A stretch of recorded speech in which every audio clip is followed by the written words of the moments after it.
Hello and welcome to Profiles. I'm your host, Paulette Payne. It's my amazing privilege to bring you stories about everyday people who have taken the professional path less traveled, followed their passions, and found success and fulfillment in the process.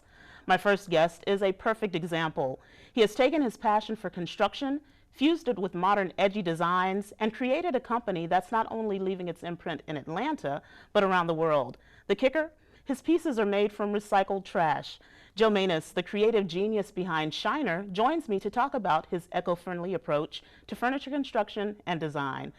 Joe, thanks so much for joining us today. My pleasure, my pleasure. So tell us, what is Shiner? And it seems as though the name behind the business is just as interesting as the pieces you create. Can you talk to us a little bit about that? Sure. Like you said, the business is called Shiner.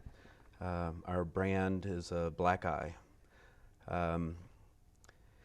It's kind of a multifaceted brand, but I guess the main gist of it is, since we do produce out of recycled and upcycled materials, the black eye is a proudly damaged emblem. It's something that you wear around, kind of proud of. There's a story behind it and a lesson to be learned from it. So it just seemed like a natural fit for my new business. And a new, very fulfilling and successful business, from what I've been able to research and understand. Yeah, we're kind of on a whirlwind upswing. So I'm definitely reaching a lot of people that I didn't think we would reach. A lot of successes earlier than I ever thought that we would reach. Wow, wow. So. And that's what happens when you follow your passion. You're led down a road that you never imagined you traveled until you take that leap. That's right, that's right. So tell us, what is eco-friendly furniture design? What does that entail, and how do you treat the products that you build these amazing pieces? I tell most people that I don't want to take credit for being a very forward-thinking environmental steward. Most of the things that I've done are really good timing and really by accident. I call myself an accidental environmentalist. Mm-hmm. I just manufacture the way that it seems like you should manufacture, and without extensive background in it, I just take the path least traveled and the shortest path, between the 2 points. So originally just did dumpster diving.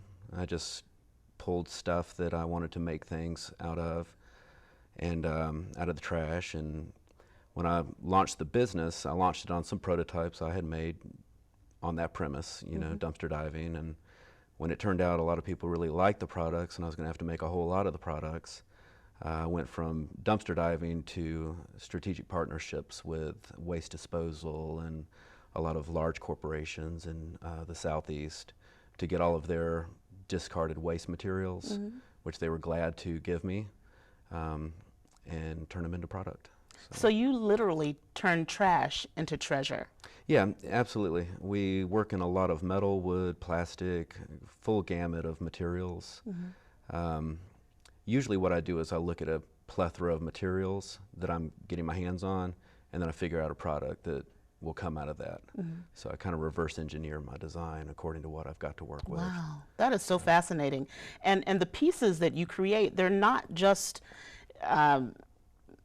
simple pieces. They are very intricate, very, very modern, very contemporary pieces that you design. And I know you've left your imprint certainly in Atlanta, and we'll talk about the pieces more a little bit later, but you've left your imprint in Atlanta. When you started out about 10 years ago, you ventured out into some of the nightclubs and some of the restaurants and things in the area.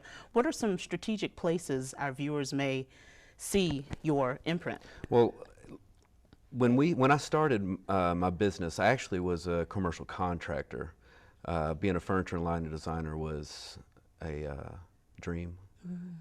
That wasn't really my business.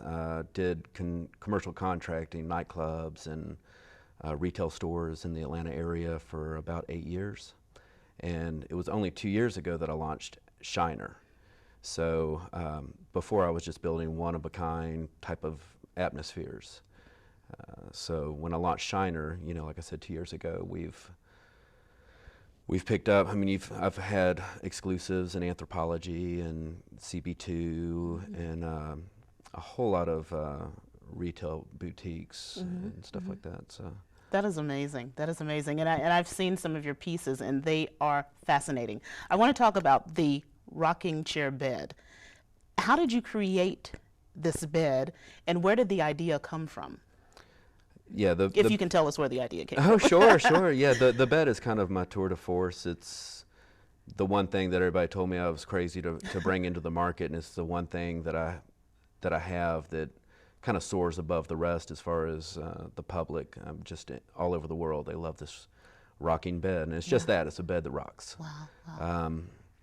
Like an adult cradle, I guess, but highly stylized and very functional.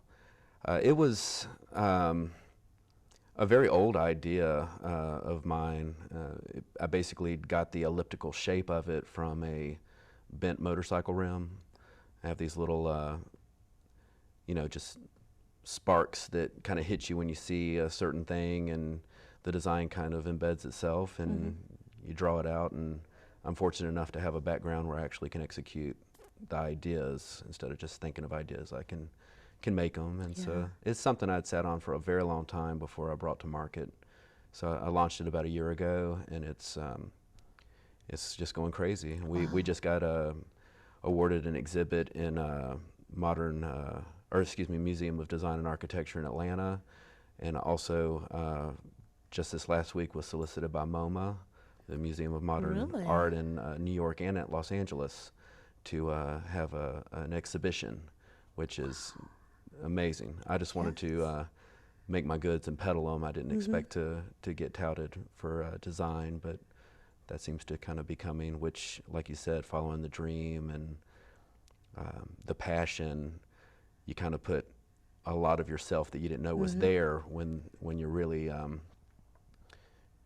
excited about what you're doing. Certainly, certainly. And then it's not work. It's joy, it's love, it's passion. That's correct. And people feel that, and they gravitate towards it. Congratulations. Well, Those thank are you. pretty phenomenal milestones, certainly Thank you in your very, career. very much. Certainly. Now, I understand also that the business is not just local, it's national and now international. Was that something that you predicted would ever happen? No, like I said, I started the business Shiner 2 years ago, and just recently, about 5 months ago, my business I sold. I won a big award in New York for a Rising Star Award by this big trend forecasting organization all over the world, and so won this award. And another southeastern business called Home Source International saw the value, knew me personally, and they purchased my business and hired me to keep doing what I do on a full-time level for hopefully forever. So that being said, now that they're behind me, we're really able to make a lot of things happen. They've opened a permanent showroom in Atlanta at America's Mart, where I had my very first show 2 years ago. They've got one in Los Angeles, and they've got one in New York, and we will be going to the Paris show the first quarter of this next year, and we'll just. I tell everybody I'm kind of just shifting out of first gear into second, so I'm really excited about what next week holds for me. That's amazing. So. Do you ever find yourself pinching yourself? Is this really happening? No, my 4-year-old and 1.5-year-old are always pinching me, so that's enough for me. That's your reality check. Yeah, I really accredit a whole lot of my success to to them and my wife, but those kids have given me a zest, I guess, for life, and a perspective that I kind of forgot about 20 years ago. So I see the world differently. I said in a recent interview that if you really want to be humble, you sit down with a 4-year-old and draw, because that's pure design, and that's all the stuff that we kind of forget about. Yeah, yeah. So. And they remind you of what's really important. Oh yeah. Following your passions and your dreams, certainly important, but when you're talking to children, they remind you. And they put you on point. That's right. My wife told me some very, very good words. She said, don't worry, you'll always be the first man both those girls fall in love with. And so I have to model myself accordingly. That's right. Every day. So. That's right. That's right. And speaking of modeling, your designs, including this floating styrofoam lawn chair? Yeah, I've got a whole line of furniture that I've just recently come out with called Float, and it's my little tagline is design that lifts the spirit and the body. It's rooted in me making homeless pods out of this material in Atlanta over the years, and through trial and error I saw the resilience of the process that I'd come up with, and so I decided to turn it into lawn furniture, you know, and it's furniture that sits poolside or in the house, but it also, you just take it and you throw it right in the pool and then you're floating on it. So I like things that do a lot of things, and very functional. I want you to feel like when you buy a piece of Shiner furniture that, once again, you get a story, but you also get multiple functions that can grow with you as you own the piece, because I really try to make heirloom furniture that's going to be around for your grandkids and your great-grandkids, and I tell everybody I could pretty much bet my reputation that nobody's ever going to see a rocking bed off the side of the road.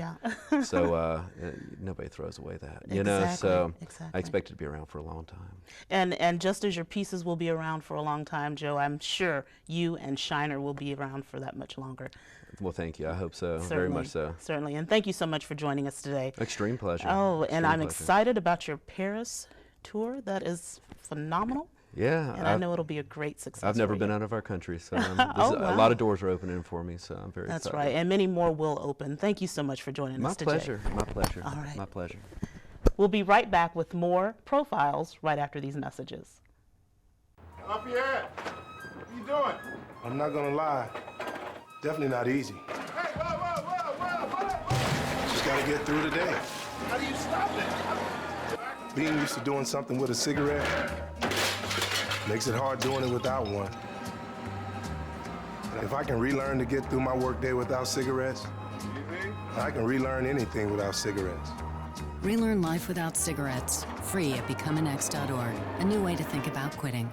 So, do you have any questions? What is your soup of the day? We have a mulligatawny soup. Oh, do you have any specials? We have a steak special today. Oh, how's that cooked? That's pan-seared and then... Does it come with a side dish? Is it grilled? Can I have it steamed? So, what do you recommend? What kind of pie do you have? You're an actor. Aren't you from Ohio? Any questions?